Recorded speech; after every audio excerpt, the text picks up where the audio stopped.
In the short run, most of the effects of the tariffs is just going to be negative. If you throw in the reciprocal tariffs, you could get just pay at cost of 2% of GDP or so.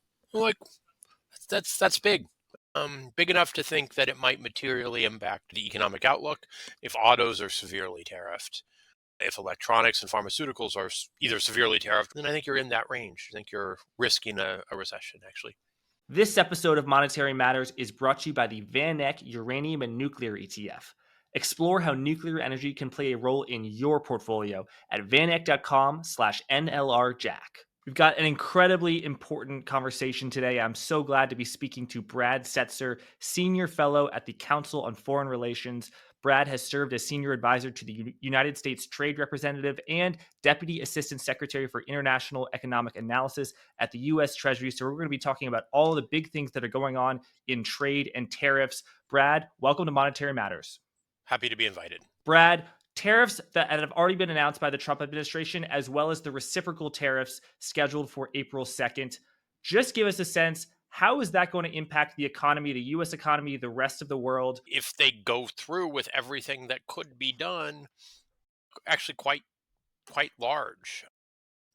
If you do all the tariffs that were announced, including those that were deferred in early March, the 20% on China, 25% on Mexico and Canada, carve out for oil and potash, you're kind of at a just pay it cost of the tariff of about 1% of GDP, which is, way more than the China tariff in the first term, which was more like a third of a point of GDP. And that tariff was implemented in waves. It wasn't implemented at once. It's bigger than the Nixon shock tariff, which was a 10% tariff on less than 5% of the economy because goods trade was smaller then. And then if you throw in the reciprocal tariffs, you could get just pay at cost, depending on what you estimate the action will end up being of 2% of GDP or so. Like that's big.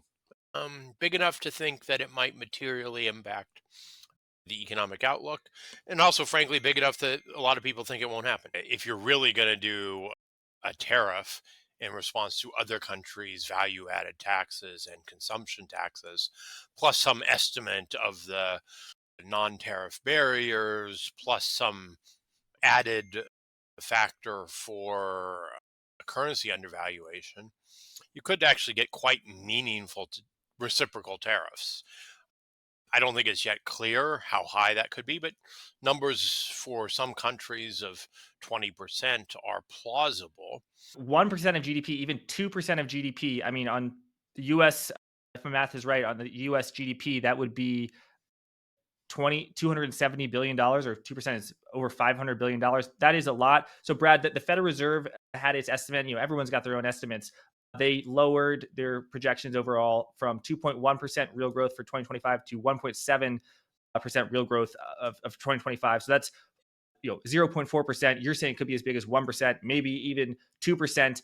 In terms of, is that real GDP, inflation adjusted? And do you have a sense of whether it's inflation going up or of GDP going down, or both? Look, the numbers I gave are the just pay it costs. They're not the impact on the economy, and they don't factor in retaliation and what that means for U.S. exports. In general, estimates of the inflationary impact are close to estimates of the just pay it costs. That may or may not be correct, but that's where most estimates tend to converge. That's partially because some of the tariff may be absorbed and not passed on to consumer prices. But it's also a reflection of the fact that if the price of imported autos goes up, some firms may increase the price of domestically made autos. And so even if a domestic made auto only has 1/3 imported content, its price may go up commensurate with a Mexican or Canadian made car.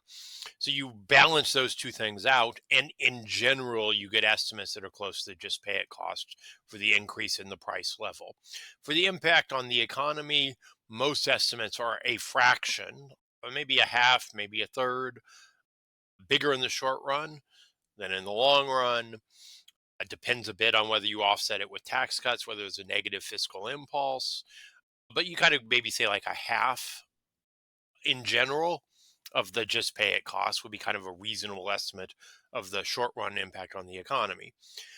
But if you throw in a bit of uncertainty and lack of clarity and a sort of general reduction in confidence and a lack of conviction, on one hand, if the tariffs are going to last for a long time, if you knew that they were going to last for a long time, maybe you would go ahead with some investments in the US. But if you think they're going to be negotiated away or not stick, you will hesitate. And then the same is true more generally. I think the Fed's estimates are modest compared to the what I would expect if the full package goes through, if the full possible set of tariffs goes through. But, no one knows literally how they're going to balance everything out, what's going to be done, what's just a threat. The messaging from the White House is that this is big and serious, but we've also had some past history of delay. So to be determined. But if they go forward with all reciprocal tariffs, with a high number for the reciprocal tariffs, with sectoral tariffs, if trade with U.S. neighbors like Mexico and Canada is severely tariffed, if autos are severely tariffed, if electronics and pharmaceuticals are either severely tariffed or there's a imminent possibility of tariffs there, then I think you're in that range. I think you're risking a recession, actually.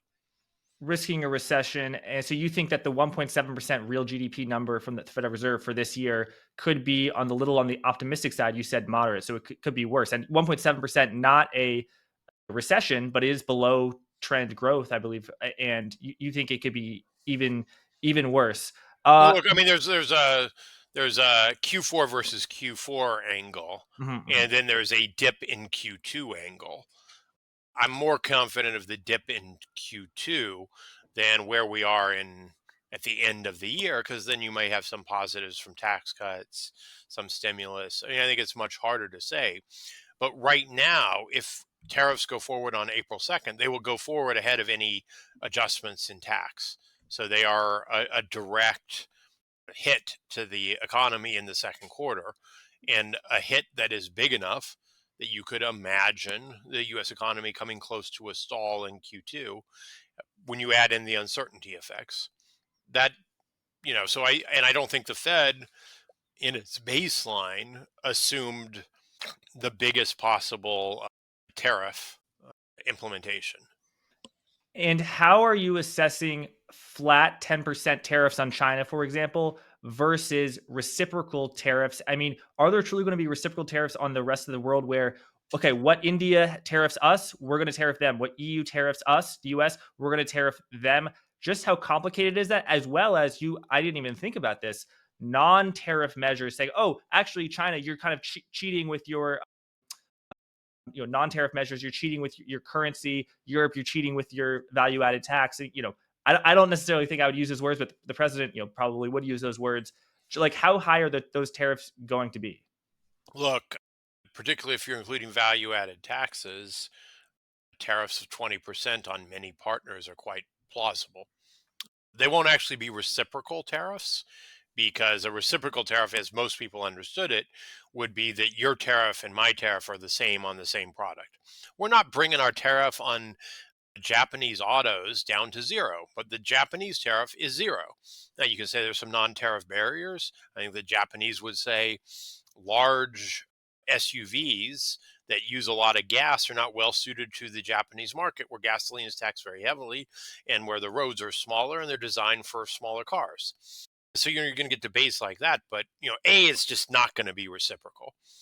We're not going to bring our tariffs down to zero across the board, and we are. I mean, because most industrial tariffs within the advanced economies are those most goods are tariffed at zero. We probably won't limit our increase in your tariffs on European autos to their 10%. If we're going to do a reciprocal tariff that includes the Europe's VAT, we're going to be way above their tariffs. And so I think that's one issue, is that because of the breadth of the proposed action, it's going to be way beyond matching other countries' tariffs. And then on top of that, the value added tax can be, you can estimate what you can look up what other countries' value added taxes are, quantifying all the possible non-tariff barriers, quantifying currency undervaluation. That allows even more flexibility.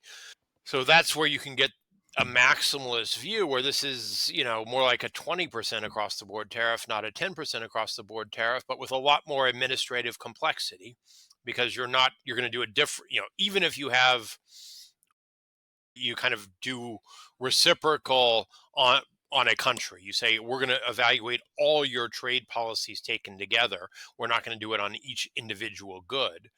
Still, you're going to have different tariffs for autos from different countries. Whereas right now, basically, for an auto, not a truck, light truck, the tariff's 2.5 unless you're a free trade agreement partner. So we're going to have the administrative complexity of different tariffs for different countries. A lot of complexities around rules of origin and the like that will have to be worked out. So it's going to be a quite significant shift in how tariffs are administered, which will create complexity because it's being introduced very rapidly, if that's actually what happens. And And, it's potentially way bigger. It's certainly more complex, and it is potentially bigger than a 10% across the board tariff. and can you talk about the timing? You seem to say that the negative impact from tariffs on real growth and inflation, you sounds like you said will be in Q2 or very, very quickly, whereas the benefits or the perceived benefits by the Trump administration of reshoring American production and Nvidia investing money back in the United States, Apple investing money in the back in the States. Is it correct to say that that is a much longer term solution, and those benefits or perceived benefits they're not going to come in Q2 2025, whereas the pain is going to come quite quickly? First of all, I don't accept the headline numbers, the inflated, made up, frankly, I would use stronger language, numbers that have been announced. I mean, Apple is taking credit for making orders for TSMC's future chip production in the US. They were doing that under Biden. This is this is not real investment. And like the TSMC example is a good one. First of all, it was probably going to happen already. But Apple was going to buy some chips made from TSMC Arizona rather from TSMC Taiwan because of their concerns about the long run implications of being dependent on Taiwan and the insecurity that that creates for Apple.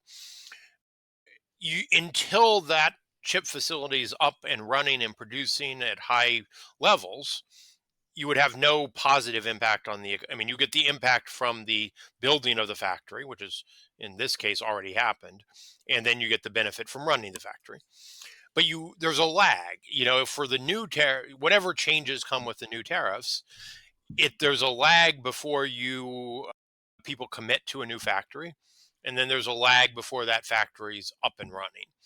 So in the short run, most of the effects of the tariffs is just going to be negative. There isn't a lot of spare capacity in most of the sectors that are going to be tariffed that will just automatically be switched on. So there'll be a lag before you get the positive benefits. And also a lot of those positive benefits, they depend a little bit on what the dollar does. The dollar can offset the incentive to invest in the US. And they depend a lot on whether you expect this to be a permanent shift or whether you expect the short run negatives will lead to a reduction in the tariffs going forward, or you expect the legal challenges, which are like likely to come if you use the International Emergency Economics Powers Act, to be successful. So I think in the short run, you're looking at mostly pain. The gain comes if longer. And the other element of pain is other countries' retaliation, which will have an immediate impact. So I do think there's a timing issue. So if the US puts tariffs on other countries, that will likely increase inflation for the US. So that's negative. But what if then Canada slaps a tariff on the United States and the other countries slap them on the United States in retaliatory? What are those possible effects? Look, it's actually modestly disinflationary. Think of the domestic price of bourbon. If Canada stops buying bourbon, there's going to be more bourbon, and they're going to like maybe lower price to move volume. But it's kind of up to the bourbon guys whether they want to adjust prices or not. But in general, if other countries retaliate, when China retaliated against U.S. soybeans, the price of U.S. soybeans fell. They started to trade at a discount in relative to the global price of beans. That was negative for farm income. It was positive for all the for chicken farmers, for hog producers, everybody who uses, and for tofu producers and all the various other parts of the ag industrial complex that use soybeans as an input. So, I mean, The retaliation lowers output in the US, and it also, at the margin, reduces price pressure. Mhm. And then, Brad, I love when people talk about the U.S. fiscal deficit, and for example, people say, is the U.S. fiscal deficit and the growing U.S. debt, is that sustainable? What if I were to ask you the question about the U.S. trade deficit, a U.S. current account deficit? We import way more than we export. I believe that's when it comes to goods. When it comes to services, we have, I believe, a minor surplus. But overall, if you combine those, it's still extremely negative, and China's is extremely positive. If I were to ask you the same question that Jay Powell got asked about the fiscal deficit, is it sustainable? Brad, is the trade deficit sustainable? Is this global trade the way where our trade deficit just gets bigger and bigger and bigger? Is that sustainable? In my view, no. I think we're currently, the latest data on the current accounts out. We're at a deficit, including services, of about 4% of GDP. Our net external debt, if you exclude the equity component, so it's just focusing on the debt, and the equity fluctuates up and down. Right now, we have a net international investment position that's really quite negative, 70, 80% of GDP, because US equities are quite highly valued relative to global equities. But just looking at the debt, the stuff that doesn't go up and down as much, our net external debt's about 50% of GDP. If interest rates stay around 4, the interest burden on our debt's going to go up over time. So that alone, in some sense, makes it less sustainable.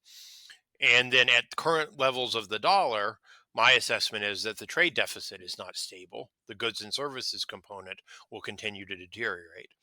So I think we're at 4, a little over 4, but we're on a trajectory that will take us closer to 5. Can you finance a 5% of GDP current account deficit if you're the United States? You probably can, but your interest payments are going to be trending up over time. That's one element of unsustainability. And your net external debt is likely to trend up over time because 5% is likely a bit higher than the nominal growth path of the US economy. So you're going to be trending up. We've been, after the global financial crisis, we had a high level of net external debt, but it was a stable level of net external debt. I think right now we're on a trajectory where we're no longer going to be in a stable path. So in that sense, unsustainable. But there's a lot of ambiguity around the word unsustainable. Unsustainable doesn't mean unfinanceable. Unsustainable doesn't necessarily mean you can't go up. The narrow definition of unsustainable is you're on a trajectory that doesn't meet long run equilibrium conditions. You could stabilize your external debt to GDP at 60 rather than 50, at 70 rather than 50. You're going to have a higher external interest payment, and so the amount of trade adjustment goes up over time, but all those are technically doable. The other component of all this is that, the share of global wealth, the amount of money that the world has lent to the US, keeps going up. And since the US has been growing faster than the world, even if our net external debt to GDP is stable, the world's exposure to the US is going up. And at some point, that concentration could become a concern. So my view, which isn't necessarily fully consensus, is that the trade deficit and the net international investment position are not sustainable over time at their current, at the current level of the trade deficit. And those two facts are related. The fact that the US has a massive trade deficit and it has a massive financial surplus. Like the rest of the world recycles those extra dollars back into the US capital markets. Has that continued to go up? Has the rest of the world continued to invest in the United States? Because if they stop investing in the United States and instead buy gold and other foreign currencies instead of dollar denominated assets, that might be an issue. And I know with regards to China, you've done some great work. We can flash some charts up as you talk about. The answer is kind of no. That China, dollar denominated assets reserved peaked, or maybe the growth rate peaked in somewhere 2012 or 2014, somewhere around there. But what about the rest of the world? Look, the rest of the world has continued to buy U.S. bonds. I mean, we see that in the data. Little fall off in the data for Q4, but overall, the foreign bid for U.S. bonds has been substantial. It's largely coming from private investors now, not from official investors. So that's a shift relative to 10 years ago. It is driven. I mean, there's this sort of myth that it's driven by the dollar's role as a reserve currency. That was true 20 years ago when reserve growth was massive and rapid. Right now, it's driven by the fact that the U.S. was offering a rate pickup relative to Japan and Europe. Nothing complicated about it. Straightforward yield differential. But yeah, demand has continued. You can argue that the trade deficit is a function of that demand. It's not that we run a trade deficit and it gets recycled back to us automatically. People wanted to hold dollars because the dollar offered yield. People wanted to buy U.S. equities because U.S. equities were going up, and there was a perception that U.S. companies were going to capture future global profits. That led to an inflow that bid up the dollar, and the dollar got bid up, and exports tanked. I mean, exports are 2% of GDP, exports of manufacturers and ags, setting aside the energy, which has a sort of different dynamic. 2 percentage points of GDP below where they were in 2014 or 2015. Arguably that's a function of the fact that the U.S. has had higher interest rates than most of the global economy for most of that period. And now the U.S. has higher interest rates than China. So, you're not seeing the official recycling of through reserves. That happened when the U.S. was not perceived to be a great destination for private capital, and other countries were growing faster when U.S. rates were a little lower relative to global rates. Past 10 years, it's been straightforward. People want the yield that you can get in dollars. But what about if we go back to a world where U.S. rates are near zero and the rest of the world has higher rates? Do you think that the reserve currency reason for buying assets is back in play, or that it's like permanently not there? Look, I mean, it's to me, my mind, it's a known unknown. We don't know, right? Most countries that have big surpluses don't need more reserves for prudential reasons. So they'd be doing that because they don't want their currency to go up. They want to preserve their trade advantage. So would Japan come back and intervene at yen 120, at yen 100, at yen 80? Probably at yen 80. Would it do it at 120? Well, they didn't always in the past. So they do it at 100? Don't know. Would the U.S. view that as currency manipulation in a way that it didn't in the past? Don't know. Are the Chinese have moved towards recycling when they want to intervene. They don't do it through the central bank's balance sheet. They tend to do it, in my view, through the state banks. The Chinese didn't hesitate to build up their foreign assets in 2020 and 21 when U.S. rates were low. Would they do that again? Probably. Would the U.S. react and call that manipulation, challenge it? Well, Trump says he will. I think we genuinely don't know. What I think is generally true is that the big economies around the world with big current account surpluses don't have any further need for reserves for prudential reasons. There's some smaller countries, Argentina needs some more reserves. Ecuador needs more reserves, but they're not going to drive a big inflow into the U.S. China doesn't need more reserves. I mean, we can debate it. I mean, unless you think you're going to hold reserves against the domestic money base. But relative to its external fundamentals, China doesn't need more reserves. Japan doesn't really need more reserves. Korea certainly doesn't need more reserves. Taiwan doesn't need more reserves. The Saudis don't need more reserves. They might have to cut back on their fiscal, and they're building cities in the desert. So where would the reserve accumulation come from if those countries choose not to? And if they do choose to go back to buying tons of dollars and recycling, would the U.S. accept it, or would the U.S. view that as manipulation? Don't know. And when surplus countries, you say they don't have to put them into reserves. I think you mean into dollar reserves, but they do. They are assets. They are there. So what are they putting? Like for example, has China put its surpluses into, if not dollars? And I, correct me if I'm wrong. What I said earlier about how a little over 10 years ago China's dollar assets peaked. What has it been putting it into? Is it been putting into other sovereign bonds or putting into gold? What's going on? I mean, little bit has definitely flowed into gold, modest relative to the accumulated surplus that China's run over this time. But yes, surely China's bidding up gold. Not It's not like they put all their asset accumulation in gold. It's more like maybe a couple hundred billion, which isn't actually that much, but that's part of it. The bulk of it on a 10-year basis has gone through the state banking system. So, there's two parts, I think, of the state banking system, so-called state commercial banks, Bank of China, ICBC. They take in deposits, they make out loans, they run big international operations. They now have dollar assets of 1.2, $1.3 trillion, which is kind of big. And those are funded domestically. They're not raising money abroad to lend abroad.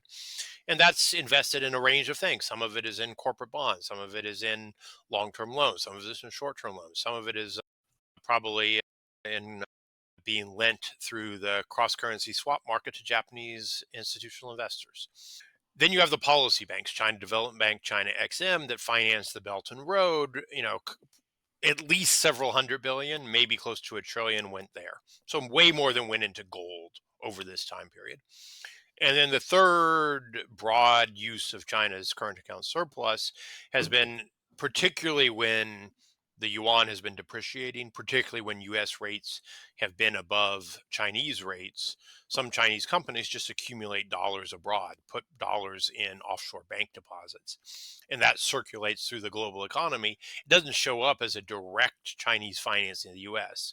The only direct financing that we tend to see is the financing that comes from the accumulation of foreign reserves. But you can kind of infer a flow. And so all these are bigger factors, in my view, than the flow into gold. Gold is supply constrained in the short run, so you tend to see a big move in price. These other things, you can expand elastically your dollar lending. You can buy more dollar bonds through the state bank's balance sheet. Bank of China will make loans for Manhattan real estate. You can do a bunch of different things. As AI demand surges, nuclear energy is making headlines, driving tech's biggest companies to turn to nuclear power to meet growing energy needs. The VanEck Uranium and Nuclear ETF, ticker NLR, has provided investors with comprehensive exposure across the nuclear energy value chain for over 15 years, from downstream utilities to upstream uranium miners and innovative companies developing next-generation reactors. Positioned to capture the opportunities from the nuclear resurgence, NLR offers a unique way to benefit from this increasingly critical sector. Visit vaneck.com/NLRJack to learn more. That's vaneck.com/NLRJack. You can also search for the ticker NLR in your brokerage app today. Thanks for listening. Let's get back to the interview.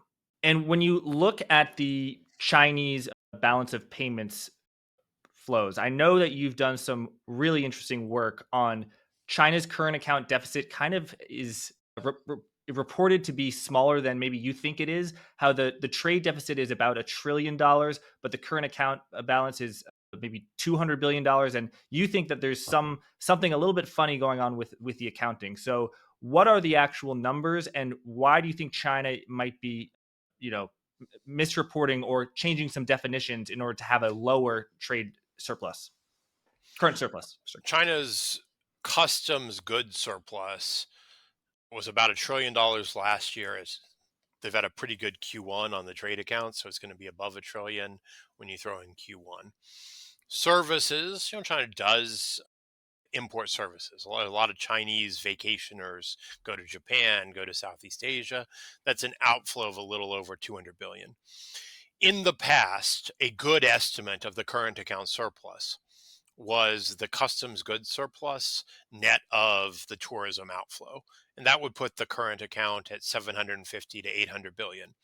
Now, I can argue that because China has a positive net international investment position of over 3 trillion, that you should have positive international investment income. But China actually reports a really big and quite puzzling deficit in investment income. That's puzzling because on one hand, companies that used to earn a lot of money in China, like GM and VW, aren't earning money in China. And on the other hand, a Chinese state bank lending at US short-term rates should be collecting and financing that domestically. So they're not paying short-term rates on an external liability, should be making a lot more money than they did 5 years ago.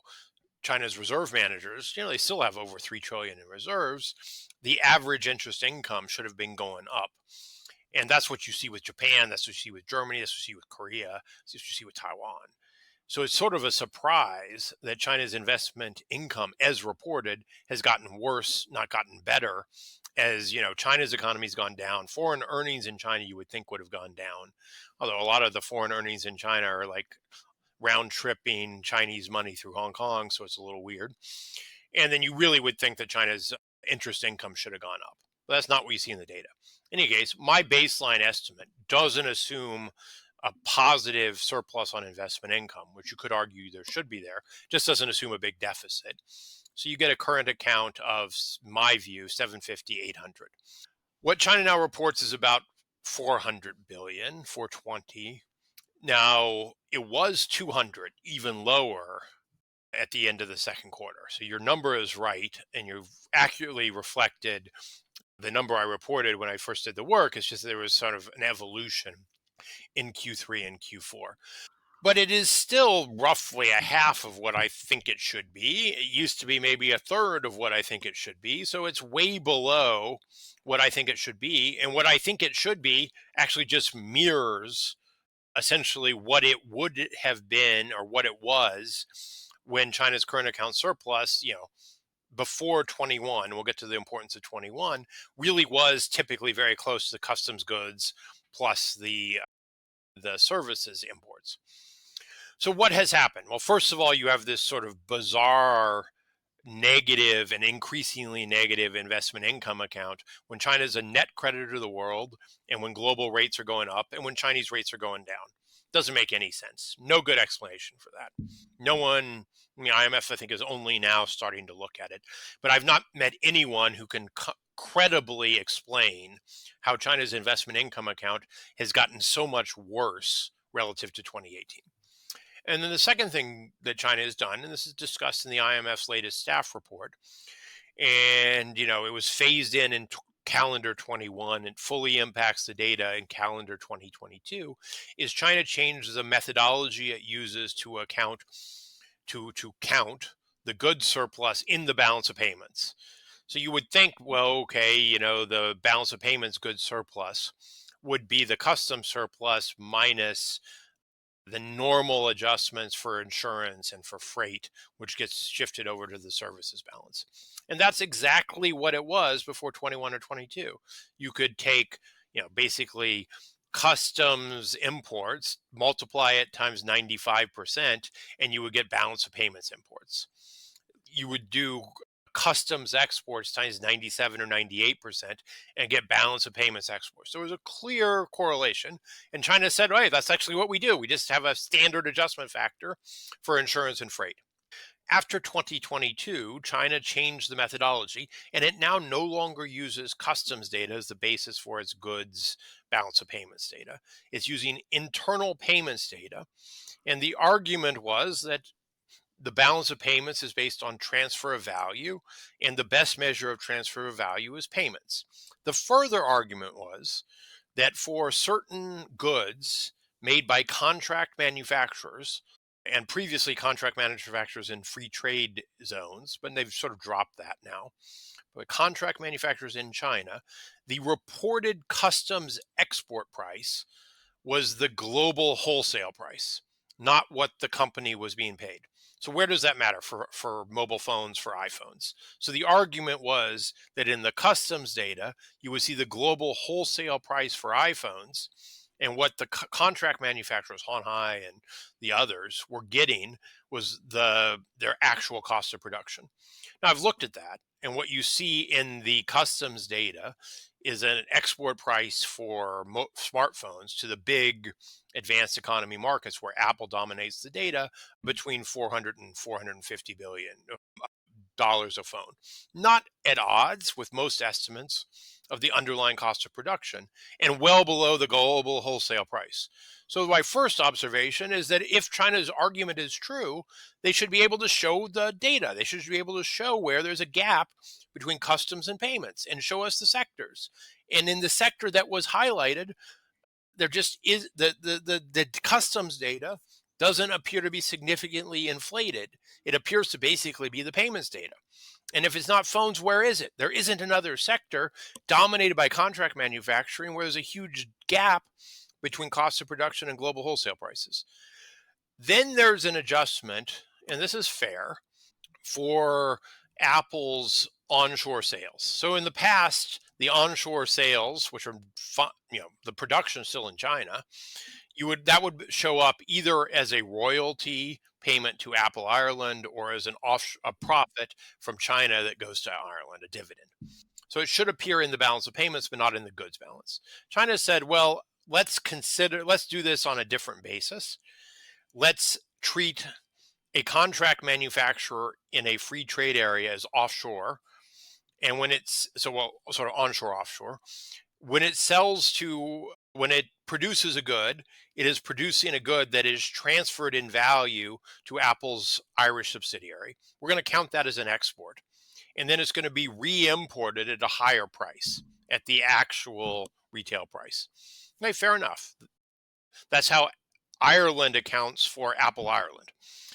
It moves the profit from the income line to the customs line, and it should reduce the surplus. Fully agree.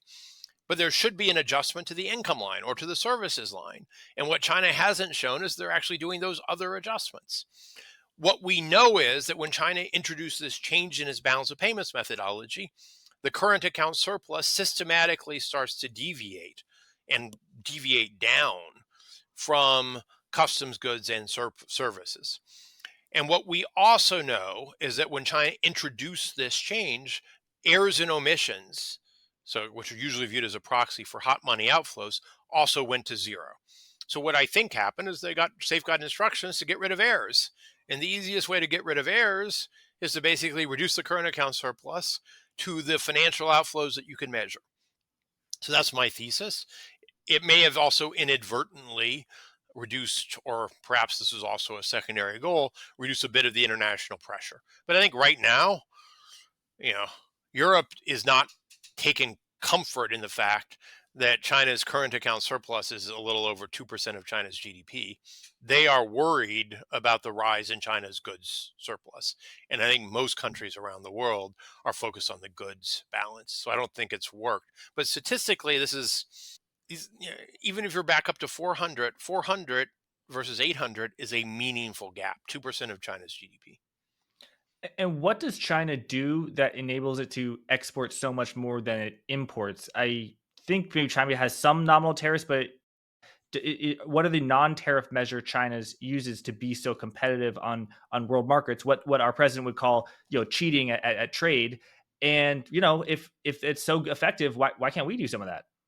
Now, look, the biggest thing China does is that China saves a ton and it doesn't consume much. So as a result, if consumption is low, you're not going to import much. So like this is, yeah, we could do that. We could become a high savings, low consumption economy and our trade balance would change. So that's the fundamental reason for the surplus is that China is a very high savings, low consumption economy. Consumption absolutely, yes, has gone up over time because China's economy has gone up over time, but consumption as a share of the economy is very low on a cross-country basis. Savings as a share of the economy is still about 40%. On top of that, China does a bunch of things that lower imports. And also, in equilibrium, one would say if you didn't have this savings surplus, would also lower exports. Because, if you don't import, you don't export. If countries can't get your current, there's a learner symmetry condition. But that doesn't apply perfectly when you have this big savings surplus. But China's imports as a share of GDP, if you exclude commodities where China has to import, are very low. And they're even lower when you net out the imports that are tied to re-exports. So right now, the imports of manufacturers for China's own use are like 4% of GDP. Very low, in all honesty. Exports are 14% after you net out the imported parts. Manufacturing surplus of 10. Gone up, actually, since the Trump tariffs in 2018, 2019, gone up since COVID. So structurally, what does China do to do this? First of all, China does have tariffs. I mean, China has a meaningful tariff on autos. Used to be 25. That's why everyone had to form a JV. Now it's gone down to 15. It only went down to 15 when the Chinese market was already oversupplied, so no one was going to actually sell a lot into China. So China has tariffs. China does a lot of buy China preferences. So, for China's EV subsidies, you had to qualify on a list. No import ever made it onto that list. No domestically made car with an imported battery ever made it on that list. And when the list was first started, the Korean companies making batteries in China, those Korean made in China, Korean owned companies making batteries in China, those batteries couldn't be qualified for the list, which hurt Hyundai and hurt GM because they use the Korean battery. And only Chinese made batteries from a Chinese firm with a car that was made in China qualified for China's EV subsidies. These buy China preferences are pervasive throughout the Chinese economy. And even when there isn't formal buy China, guess who buys telecommunications equipment in China? Well, the big three state-owned telecommunications company. They can prefer Huawei and ZTE over Ericsson. You don't have to make it formal. You just tell the companies they're state-owned, their management's appointed by the Communist Party. Who do you sell airlines to in China? Airplanes to in China? The three big state-owned airlines. So there's the state owner, who do you sell high-speed rail engines and parts to in China? The Chinese state rail company. So there's pervasive buy China preferences, local preferences. And then on top of that, China subsidizes domestic production directly with grants and the like, and equity participation in a lot of companies, and indirectly through cheap financing from the state banks. So China has a very strong capacity once demand for a manufactured good emerges in China. Chinese production expands to meet that and then some. So there's a lot of active industrial policies. Now, we could replicate a lot of that. If we replicate a lot of that and we have a big fiscal deficit, a high consumption, low savings economy, in equilibrium, we're going to have fewer imports, but also fewer exports. That's just the nature of the things. But absolutely, we could have a more restrictive border with a lot more domestic intervention to favor finance that supports manufacturing and have an economy that looks more like China if we really wanted to. It's a hell of an adjustment. And maybe was President Biden's Inflation Reduction Act, some of that was in that vein, just not as extreme as what China does? Sure. I mean, so the CHIPS Act is sort of in that vein, although it's also reflecting the subsidies that Taiwan and Korea, Singapore too, through the tax code. Most semiconductor production over the past 20 years was benefited from some subsidy or tax favorable treatment. The U.S. wasn't playing that game. So with the CHIPS Act, we both did the subsidies, direct subsidies, and gave favorable tax treatment to investment to kind of catch up. China was doing the same thing on bigger scale in chips because they're also behind in chips. I mean, behind the frontier. They wanted to catch up with Intel and with Micron, but also with TSMC and Samsung and Hynix. And then on the Inflation Reduction Act, it's different subsets of the economy focusing on the clean and green technology components. But yeah, it's very explicitly designed to give some preference to U.S. production in an effort to build up our clean industrial base and to make sure that all of that demand is not met by Chinese production. Obviously, President Trump isn't keen on clean and green, so those subsidies may go away. He doesn't seem to be keen on chips either. Thinks you can replace them with tariffs. I think he's wrong there, frankly.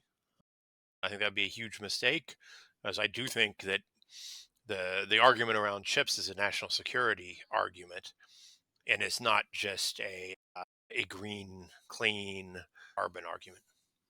Brad, what is the connection between the extraordinarily high level of U.S. corporate profits and the very negative trade account that the U.S. has with the rest of the world? Like, so NVIDIA designs chips. They're made, a lot of them by TSMC in Taiwan. Apple designs phones. They're made, a lot of them in China.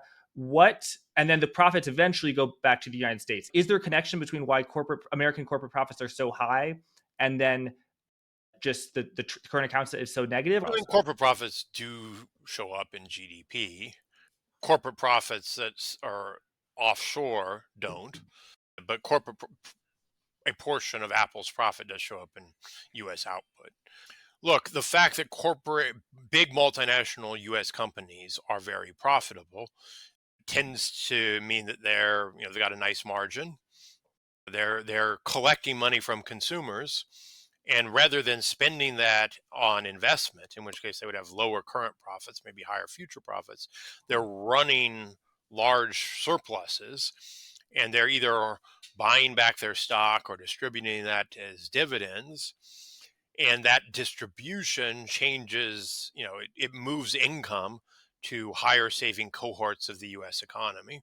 And so there is an impact because the the lower income cohorts, they are paying Apple for a fancy phone, and they aren't getting jobs from Apple. So it's not being recycled in that way. And so they can sustain their consumption either with a low savings rate or with borrowing. And then the high income cohorts see the price of their stock portfolio going up, and then they spend. And that supports high spending throughout the economy. What you also see, and this really is a function of the tax structure of any individual company, is that some of these large multinational companies book the bulk of their global profit abroad, and that doesn't count in US GDP. Apple's global sales support Ireland's GDP, and you know, one, once the profit is booked in Ireland, the money's still available to buy stock, pay dividends, buy stocks, do buybacks. But it shows up in Ireland's GDP, and it shows up as a very, very large profit in Ireland. It's in Apple's 10K. They earn more offshore and mostly in Ireland than they earn in the US. They do so because Apple Ireland pays 60% of Apple's R&D budget and gets the rights to profit from Apple's sales outside North and South America. NVIDIA has actually changed its tax structure now, happily. So it's intellectual property, which used to be offshore, is now onshore. And it shows up at it is taxed at a low rate because it is technically an export. And then it contracts with TSMC to do all the heavy capex. So NVIDIA generates enormous profits without employing a lot of Americans because all the production is done in Taiwan. So that's another model. The pharma companies shift profit out of the US to Ireland and Singapore and other low tax jurisdictions by moving their intellectual property abroad, producing abroad, and then they claim the profit on their US sales as a foreign profit. And so they register, the profit registers not in US GDP, but in Irish GDP. And the production also registers in Irish GDP. And the jobs associated with production are in Ireland's GDP. This extraordinary increase in U.S. imports from Ireland literally over the past year, which seems linked to Eli Lilly making its weight loss drug in Ireland. Well, Novo Nordisk, ironically, the Danish company, is making its drugs in the U.S. So you do have some important distortions, upward redistribution, because American companies make very profitable products without necessarily employing a lot of manual labor in the US. They do employ engineers, they employ designers, but they often impact the US economy partially through these high wage jobs, but also heavily through the profits and the capital gains that these companies generate. So Apple's corporate profits do go into GDP if it's booked in America, but not if it's booked in Ireland. Brad, on that theme of GDP sometimes being slightly misleading to reality, I know that net exports goes into GDP, so exports minus imports. And so the more the US imports, actually, the lower GDP is. And that's why GDP expectations from the Atlanta Federal Reserve tanked, because the US imported so many things, maybe front running tariffs, but also in particularly gold from Switzerland and the United Kingdom. So just in terms of, if President Trump puts on tariffs and there are basically no or very little retaliations, and US imports go down or US net exports go up, is there actually a chance that GDP could be looking quite nice, quite strong? In that scenario, no, Okay. because domestic demand will come down. So remember, imports are deducted from GDP because they reflect domestic demand that is going to someone else's production. If domestic demand comes down and imports come down, that doesn't help GDP. And in this case, domestic demand will be coming down. Imports will go down because Americans aren't buying. And if Americans continue to buy imported goods and that generates tax revenue, that tax revenue, the higher payments to the government, is is a reduction in spending power for American consumers, so they'll have less money to spend on US goods, on going out to eat, on everything else. So that will lead to another reduction in demand. Yeah, you have to realize that imports enter into the equation through because typically because of the correlation with demand. Now, there are cases, and this is where I disagree with some economists who say that that you can't grow the economy by reducing the trade deficit. Well, you can obviously grow the economy by growing exports. That's an increase in demand for your goods coming from the rest of the world that leads to higher output at home, more exports. But if you think about oil, where U.S. domestic production rose relative to U.S. demand, that registers as an increase in GDP because we're producing a higher fraction of our own demand.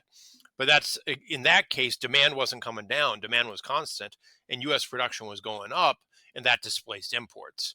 I think the concern here is that U.S. import demand will be going down because U.S. overall demand is going down because of tariffs, a tax increase. It's a big net drain, and there's the offsetting increase in production probably requires certainty and requires time, and it won't happen immediately.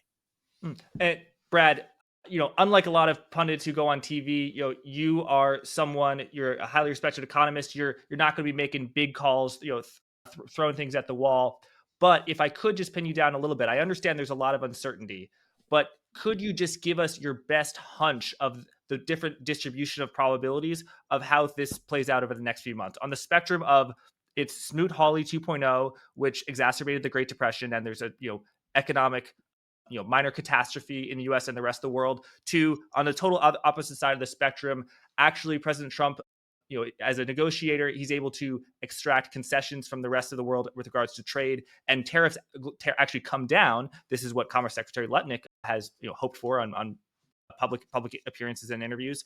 On that spectrum of really bad to quite good, how are you judging the probabilities of if it's going to be the one on the left, the one on the right, or somewhere in the middle? Look, I rule out Smoot-Hawley 2.0 because we don't have a bank failure. We don't have the precursors to the depression. So this isn't going to be making a depression worse.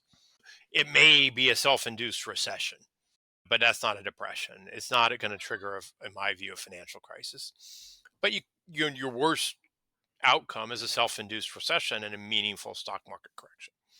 That's Mhm. not a great outcome, to be honest. Certainly, not what I think Trump promised in his campaign. Although, if you listen to some of the recent rhetoric, there's been a lot more emphasis on short-term pain for long-term gain, which implies there may be some short-term pain, which I would agree with. I would also pretty much rule out the Lutnick positive scenario.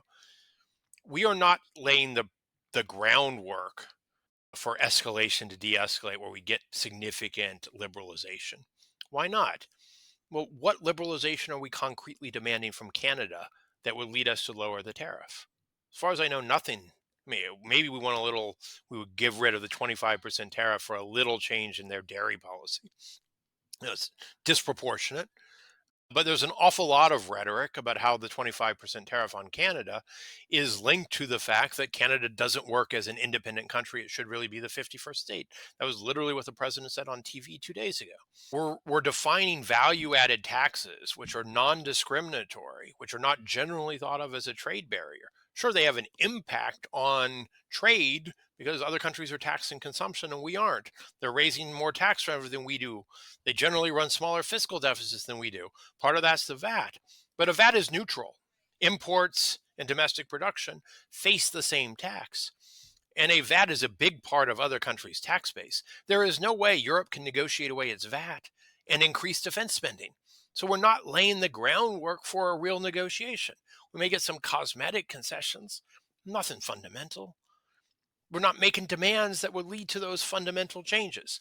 And we're actually creating a political context, particularly vis-a-vis Canada, that makes it really hard for Canada to make concessions. It's also generally a bad idea to run a trade negotiations when other countries going through a leadership election. So I don't see any near-term possibility we end up there, nor do I think President Trump, as opposed to some of his advisors, wants to escalate to de-escalate. He talks about an external revenue service. He talks about other countries paying tax so we can lower domestic tax. Now we pay the import tariff, so it's a little wrong. But his rhetoric is not de-escalate. His rhetoric is that we should have tariffs. We should go back to McKinley. We should have a less integrated economy, and that is not globalization on better terms. That is less globalization. So I think the range is more a self-induced recession, something that's like a modest slowdown with a shift in the composition of tax, so towards more tax on imports and lower taxes on everything else, but not much change in the fiscal balance. On the upside, well-targeted tariffs that respond to China's real distortions and help rebalance the global economic relationship with China. And yes, some short term costs, but in the long run, we have a more balanced domestic economy. I don't think you're going to get either tail. And look, right now, I lean towards the self.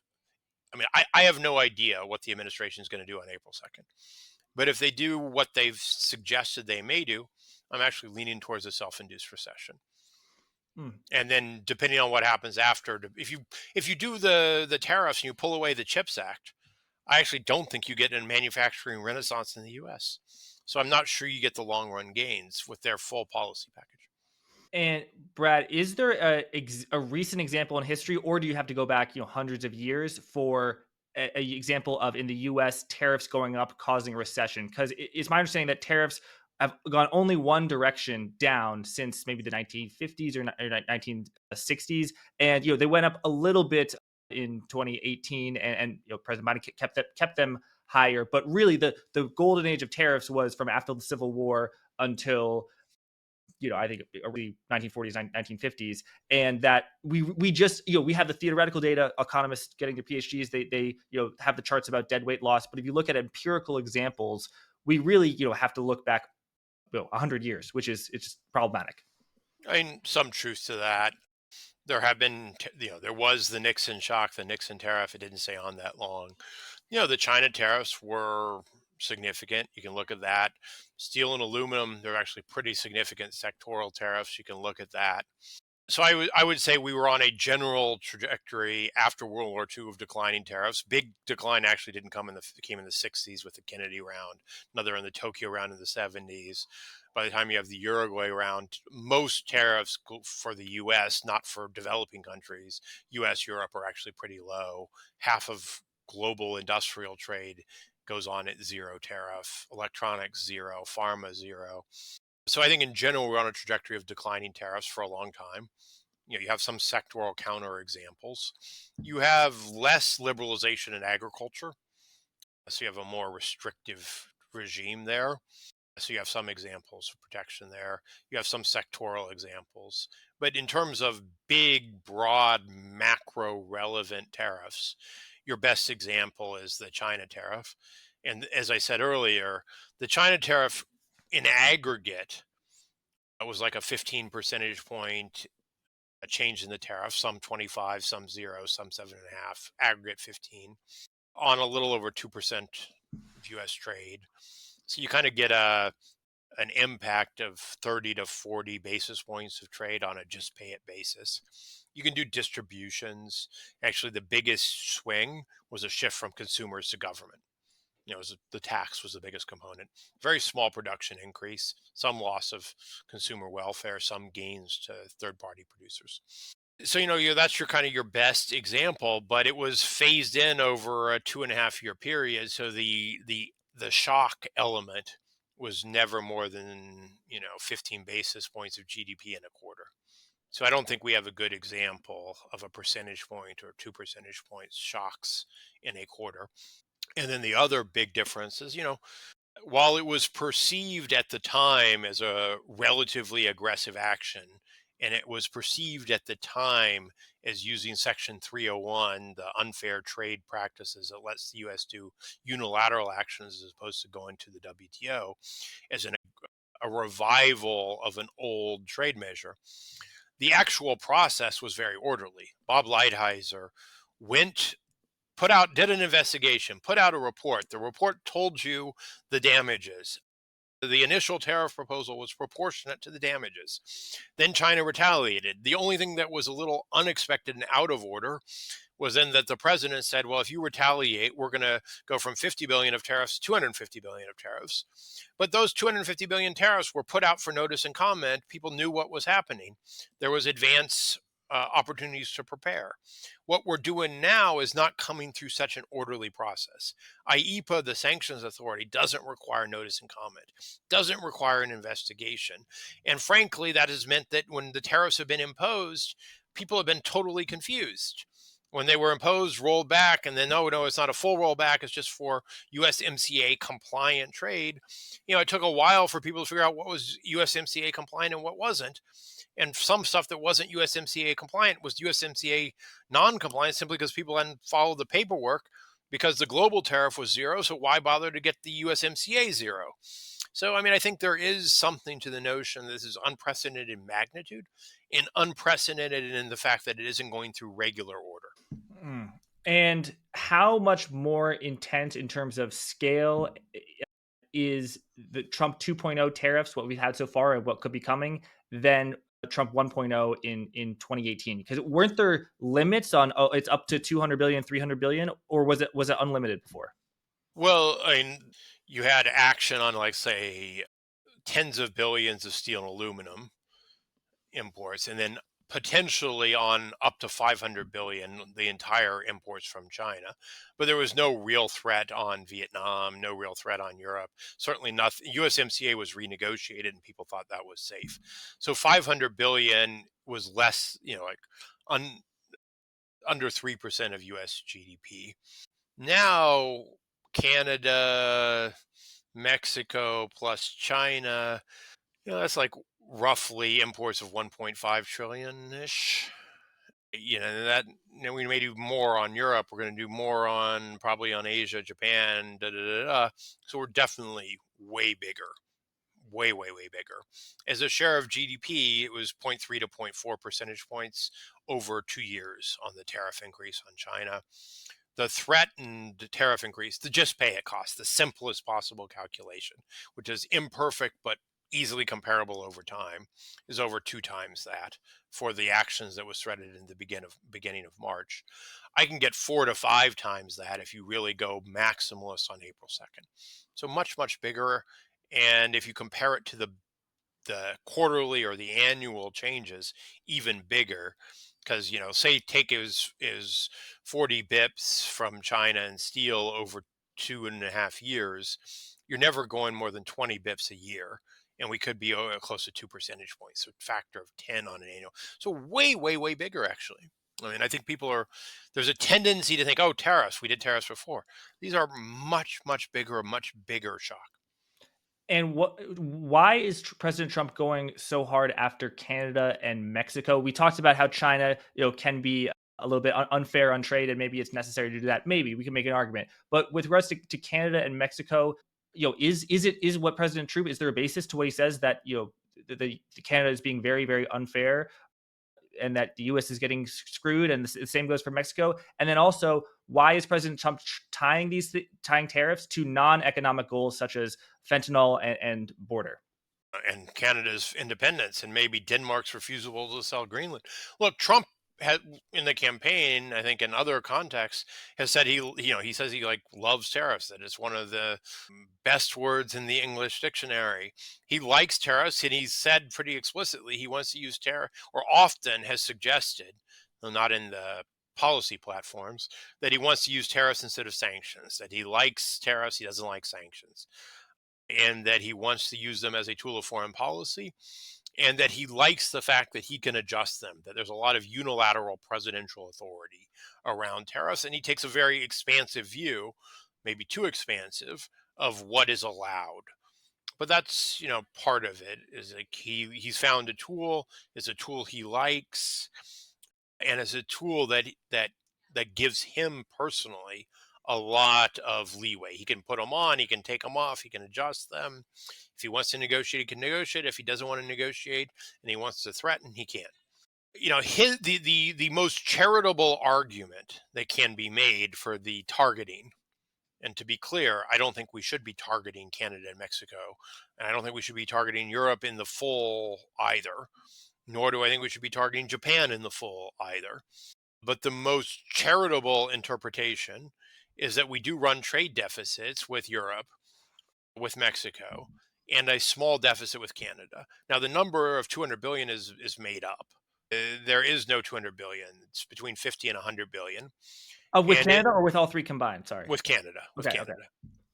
Mexico is bigger and it's getting bigger because of the auto deficits going. Mexico's going up. Deficit with Europe's going up because of pharma. And frankly, on pharma, it's a byproduct of the 2017 Trump Ryan Tax Cuts and Jobs Act, which incentivized offshore production.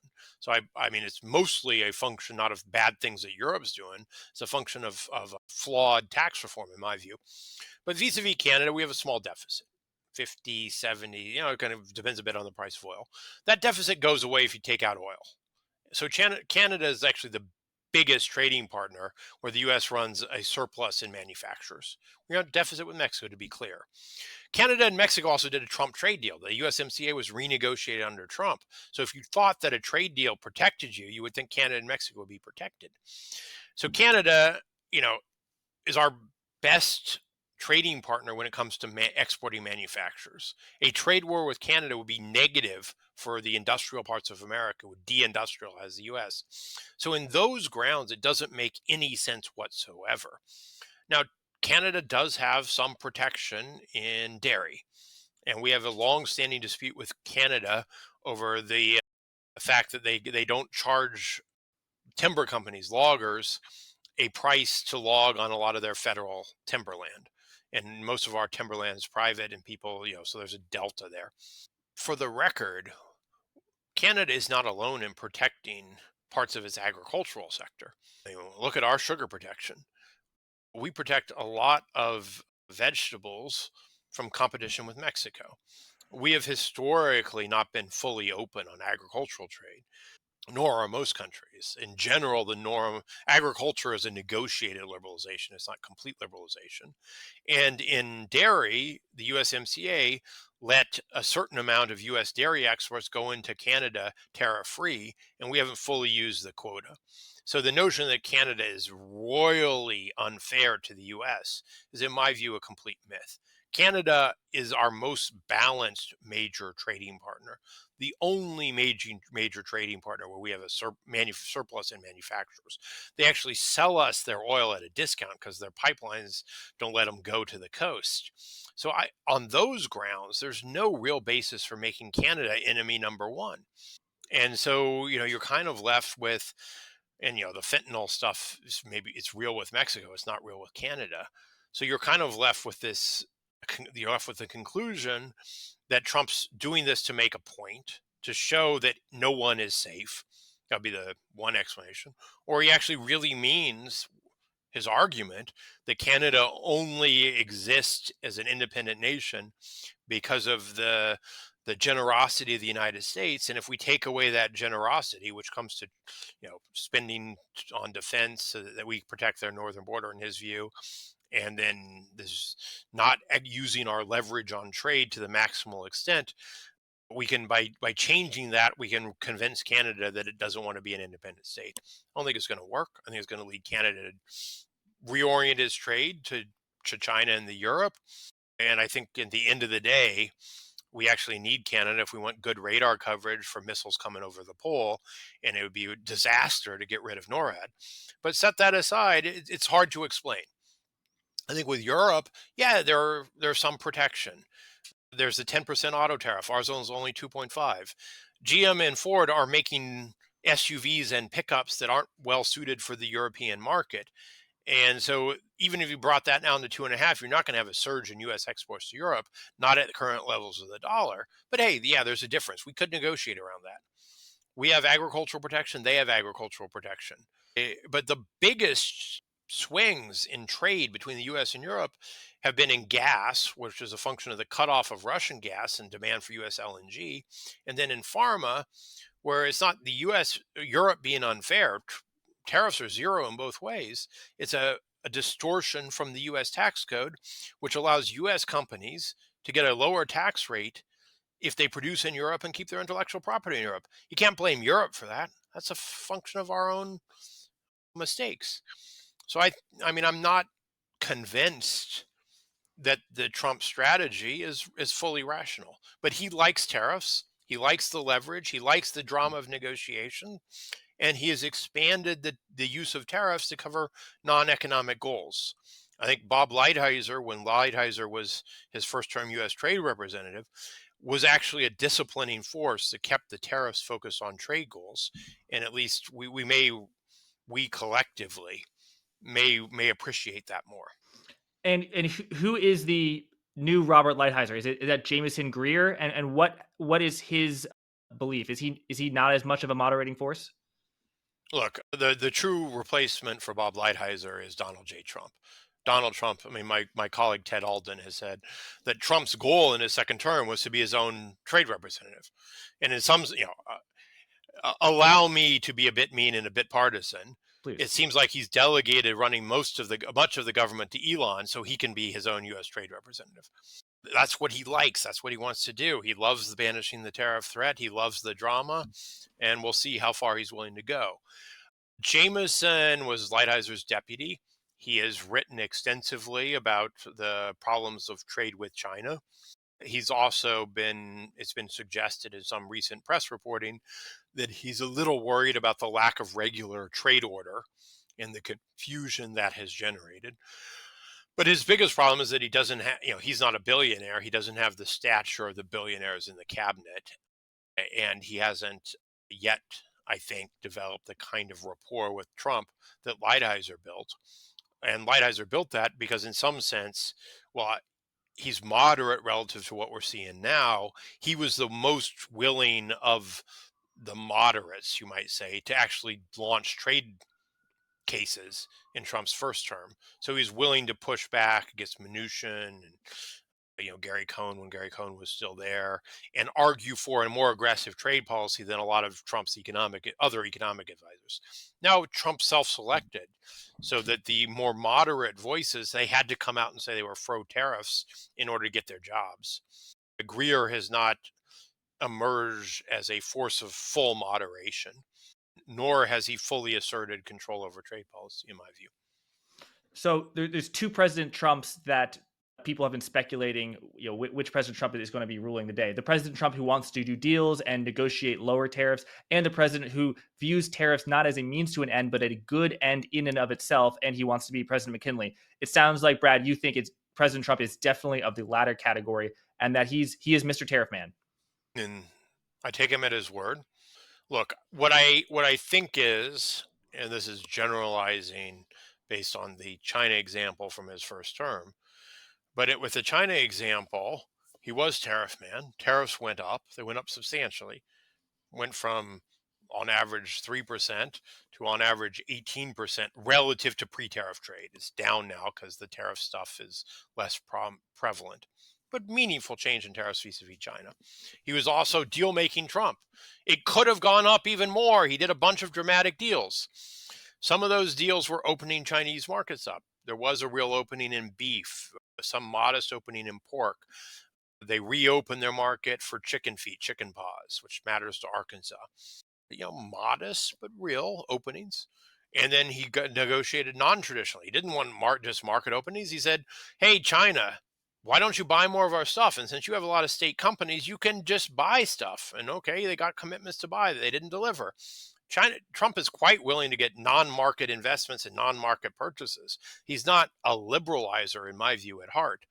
But he thinks, I think, or at least I think he thinks, that you can both raise tariffs and still do deals, with the deals being deals to keep the tariffs from going up even further. Now, the risk on that is that there's continuous uncertainty, and that uncertainty dominates any of the positive effects of the deals that he does, and that the tax increase from the tariffs that he does, the McKinley side, quite meaningful, and they have an incidence on low-income consumers that weakens our economy. Plus, there's the retaliation, because other countries, they may do some deals, but some countries are just going to retaliate because they don't like being pressured. Hmm. So, Brad, some people might be viewing it and saying, okay, at the beginning or towards the beginning, Brad said that he thought that the U.S. trade balance was unsustainable, and President Trump is, maybe in a dramatic way, maybe in a way that Brad doesn't agree with, trying to fight that, trying to lower that. So, what will you do? How would you attempt to moderate the terms of trade and maybe lower the U.S. current account balances, the U.S. trade balance, without going full Trump? And presumably it should be said that most or nearly all of what President Trump is doing, it sounds like you disagree. You think is a bad idea. Look, I did not oppose every aspect of his first term trade policy. I certainly supported much of the action that was taken against China. I criticized some aspects of it. I criticized some of the purchases deal. I thought it was too narrowly focused on intellectual property and it didn't focus enough on industrial policy. But in general, I supported a toughening of trade policy towards China, and I still do. I do not support a trade war with Canada. So therefore, yeah, we break. I also don't think I don't support a full trade war, full tariffs on Europe. I think we should be working with Europe, and I think Europe's now open to work with us to take stronger joint action against China. Look, I actually don't know that Trump's going to reduce the trade deficit. Depends on what his fiscal policy is. If the tax cuts turn out to be bigger than the tariffs, and the spending cuts, the Doge stuff is actually modest. I don't know what the actual cuts are going to be. So I think it is quite possible that our fiscal deficit doesn't change, even with the tariffs, with the tariff revenue. In which case, I would not expect a big change in the trade balance. I would expect lower imports and lower exports, but not a big change in the trade deficit. How do you get a change in the trade deficit? Well, fiscal consolidation. I would think you'd need some tax revenue industrial spending cuts, but a 6.5% of GDP fiscal deficit would tend to raise your external deficit. The IMF standard coefficients would say that a 3% of GDP fiscal deficit is about a 1% increase in your trade deficit. So, like a meaningful part of our trade deficit is arguably a direct reflection of our big fiscal deficit. Bringing our fiscal deficit down in a sustainable way to somewhere between 3 and 5% of GDP, to me, makes sense. I don't support doing that without symmetry, about some tax increases. Our tax revenues are way too low. We need to spend more on defense. Aging populations require more services. We got to be realistic about it. But yeah, we need a smaller fiscal deficit. The dollar's too strong. The dollar's at not all term, but it is close to its long-term highs. It's way above its 2001 levels. It is at a levels where exports would be expected to continuously fall as a share of GDP. If you go to Europe, coffee's half the price it is here. Meals are cheaper. Wine's way cheaper. That's also tax less. And if we put heavy tariffs on wine, I sure as hell, at the current level of the dollar, I'm going to get my wine on the beach in the south of France. I'm not dumb. At least I hope I'm not dumb. I recognize price differentials. And the U.S. has become quite expensive globally. And you see that in the low level of exports. You see that in the incentive to import. So the dollar has to adjust. How does the dollar adjust? Partially through tighter fiscal, less demand growth in the US, partially through changes in policies in our trading partners. China needs to do more fiscal stimulus. Germany finally is doing more fiscal stimulus. That's great. That would help. And then the point where I actually think there's a big, easy win is on tax policy. Why are we running a $150 billion trade deficit in pharmaceuticals? Why are we on a trajectory where this year we're going to run a close to $100 billion trade deficit on pharmaceuticals with just Ireland? It is very clearly, when you look at why do American pharmaceutical companies pay zero corporate income, or they don't pay? They're still paying off the tax bill from deemed repatriation in 2017. They aren't setting aside anything to pay current corporate income tax. They didn't set aside anything in 23, didn't set aside anything in 24. Top six from their own disclosure. So we have a system where we're having a massive trade deficit in pharmaceuticals, where our companies are producing abroad to sell back to the US and they aren't paying tax in the US. Arnold Ventures has come out with some good proposals on this. I have Mhm. some ideas that I presented to the Senate Finance Committee on this. This is a solvable problem with changes in the tax code. It's a direct reflection of the 10.5% guilty tax rate, which is below 21. So if you can move to guilty, you move to guilty. So if we changed our tax code, I think we could get back a lot of the pharma. You look at other industries that people don't think about. Semiconductor equipment manufacturing, Applied Materials reports earning all of its profits abroad in Singapore. And they're producing high-end components in Singapore to create the basis to pretend like they don't owe any tax in the US. We can change this. So I think, between fiscal adjustment in the US, fiscal adjustments abroad, the dollar coming off the boil, changes in tax policy, and yes, some industrial policy response to China. I like the CHIPS Act. I like the Inflation Reduction Act. I think we need to use some of the tools that China used to build up its industry because otherwise, China's edge there is going to be permanent. I mean, private capital cannot compete easily against Chinese capital, which doesn't need any return. And we have to recognize that if we don't want global manufacturing to shift to China with the associated dependencies, we're going to need to adjust. So I mean, I'm supportive of industrial policies that respond to China. I'm supportive of tariffs that are directed at China. I've explicitly argued in a paper with the Center for European Reform that Europe needs higher tariffs on China. Where I break is on the trade war with Canada. Mhm. Where I break is not recognizing the opportunity created by the shift in German fiscal policy and the evolving debate in Europe to try to build a broader coalition that limits all of our trade with China. Same vis-a-vis Mexico. Mexico shouldn't be importing so many Chinese cars. 1/3 of all new car sales in Mexico are coming from China. In an integrated North American market, we shouldn't have differences in protection between the US and Mexico, where Mexico can import like a large share of its cars from China and then not feel employment effects because it's exporting so much to the US. So, I break with Trump, but I'm not indifferent to the trade balance. So I guess at least I now like to think of myself as a moderate. And Brad, I think you said that you would like maybe a little bit of a weaker dollar to help with U.S. exports. I think every president and every Treasury Secretary says that they favor a strong dollar policy. Do you think the Trump administration and the current Treasury Secretary, Secretary Scott Bessent, would like to see the dollar get a little bit weaker to improve the terms of trade, make U.S. exports more competitive? Or do you think because going back a few months ago, tariffs are supposed to make the dollar stronger, right? So where do you think the administration wants the dollar? Higher, lower, the same? Well, first of all, to be clear, Secretary Yellen did not have a strong dollar policy, although it was sometimes reported as a strong dollar policy. She had a policy whereby she wanted the dollar to reflect the strength of the US economy, but she explicitly did not want other countries to intervene to strengthen the dollar. There was a nuance there. Thank you for explaining that. Uh, and that nuance was stronger at the beginning of the administration when it mattered less and less strong at the end of the administration. But I think she generally did not go out and say, I have a strong dollar policy. And I thought that was a helpful move. I think Secretary Bessent made a mistake by repeating the strong dollar policy, partially because I'm not sure his boss agrees with it. I mean, his boss tweeted he wanted the Fed to lower rates, which would typically lower the dollar. His boss complained about yen weakness a couple of weeks ago, which implies if you don't want yen weakness, you're not entirely comfortable with dollar strength.